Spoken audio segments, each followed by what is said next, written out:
probably get to see most of my pets over the course of this course, but these are our fish, and we got a new light for the fish, a new LED light, which allows us to change the colour between blue and green and red, and back to white, of course. And like, that got me thinking the obvious question, right? I know you're thinking it. Does the colour of light affect the behaviour of the fish? Although, jokes aside, seriously, if your science education causes you to ask questions of wonder about the world you're in, then it's been worth every minute. There's a quote about science that I really love, and that is, science is seeing what everybody else sees, but thinking what no one else thinks. So let's imagine we've done that experiment and I've made a whole lot of observations under red light, green light, blue light. And of course, goldfish, it's pretty hard to put a really hard number on things. So I just went neutral behaviours, kind of about normal, whether they were acting a bit more playful or a little bit more sluggish. And you can see that I've got it for the red, the green, and the blue light. And the last one is the white light. So the white light is my standard. That's going to give me my baseline. And what I'm asking is, are the ratios of those three types of behaviour different, noticeably different, in any of those colours of light compared to white? And you can see, with these results recorded like that, it's a pretty impossible question to answer. So the first thing that we want to do is we want to count how many times each of those behaviours was observed. Okay, so I could sit there and it'd be really, really tedious to go and count all those things up and add them up, and I'll probably make a mistake. So Excel has got a really, really nice formula, and it's the COUNTIF formula. Okay, so this is going to be, I'm starting at B3. I know that's where my data goes, B3 to B62. So, and I can select this by my mouse if I wanted to, but sometimes it's just easier to put in 62. So I want to count it I want to count that column of numbers if they equal this criteria here on the left. And what I'm going to do is I'm going to put a $sign in there.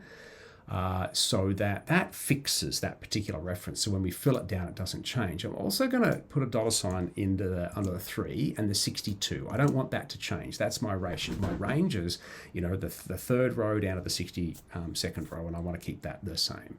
And I've got my criteria there, and so I'm going to hit enter, and look at that. It's just counted up 25. And the good thing about the way that I did that formula is now if I fill it down, the formula adjusts, but not where I've locked it with those $signs. So if that's new to you, have a bit of a practice and a play, but maybe I'm telling you things that you already know, and that's great. And of course, by locking the column, the A column, it means that when I drag this across, it's still referencing the same sluggish. And you can see the great thing about Excel and any spreadsheet is if you click on the cell, click up here in the edit box, it kind of shows you where those references are visually, so you can double check your formulas really nicely.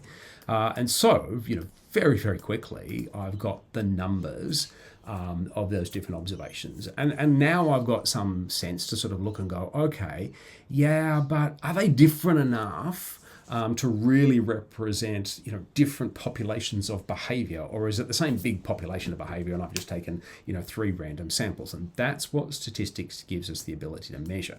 So because white light is our kind of norm, what we're going to do is we're going to say they're our expected values. So now what I want to do is I just want to paste them here. And if you just go paste values, it won't paste the formulas. It'll just paste them as numbers. So you can see that's a hard 22, whereas over here it's that formula. And I just want them to be hard numbers, and I want to fill them right, because what we're saying is that the white light is what we expect, and then we're trying to see if there's a deviation from those expected ratios of sluggish, neutral, and playful. And that accounts for the fact that maybe there's a breed of fish that's always more playful than it is neutral or sluggish, or the other way around. And then we're really truly controlling for the state behaviour, the trait behaviour of the fish, and we're really looking at the state behaviour under those different states of whether it's red, green, or blue light. Okay, and so now we want to do this test, we want to perform a chi-squared. So a chi-squared test is different to a t-test. A t-test, you're comparing the averages of continuous data. Here, we're trying to look at categories and counts in different categories. And so when we do that, we are going to be using a chi-squared test. All right, our observations, our dependent variable, the thing that we observed, were fell into categories of behaviour.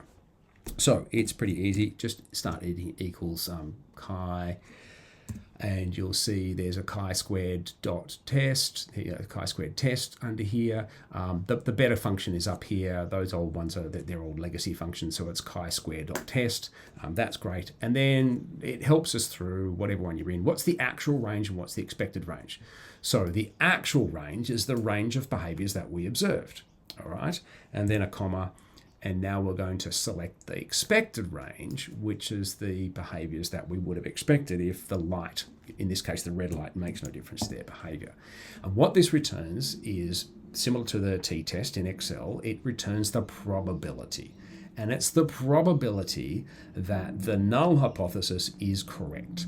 And that probability needs to be pretty low before we reject the null hypothesis. So unsurprisingly, for white light, that number is 1. In other words, the behaviour in white light is absolutely, certainly the same as the behaviour in white light. So that's pretty obvious. And we can see that red light is around about a 0.38. So it needs to be less than 0.05 before we reject the null hypothesis. So, nearly 40% of the time, if we just randomly measure the behaviour in white light, we get the proportions that we're seeing in red light. So it's likely that red light doesn't really make a whole lot of difference to the behaviour of the fish. And I'm hoping you're looking ahead already and seeing that some of the other lights do. Well, this one here is in scientific notation. That just means that's a really small number. So 10 to the minus 5. So that is a number there where it's extremely unlikely if you took a random set of behaviours under white light that you would get this ratio of behaviours. And the third one under blue light is also less than the p 0.5, but greater than the 0.1 threshold. So, probably going to say that blue light, no, maybe it breaks the threshold. And this is the point that I want to make about both the t-test and the chi-squared test, is they're tools to help you make a decision whether your evidence is enough to win the argument or not. And the statistical analysis, isn't enough on its own. You need to understand the experiment. You need to think about the likelihood of this. Well, they're fish. There's a random set of fish. It's a pretty small population of fish that I observed. And so I'd probably want a higher alpha level or a higher probability threshold before I'm, below which I'm going to reject the null hypothesis. So, my gut feeling in an experiment like this, 0.03, which is kind of nearly what it is, wouldn't be enough in that really small sample size. But the middle one that's pretty compelling. And so with that chi-squared statistic, you could probably genuinely put your hand on your heart and say that's really good evidence to say that green light affects the behaviour. By the way, just one little tail note, I made up this data. I didn't have time to sit there and do these observations, and so no, there is not a conclusion that green light affects the behaviour of goldfish. But wouldn't it be interesting to have time to actually do the experiment?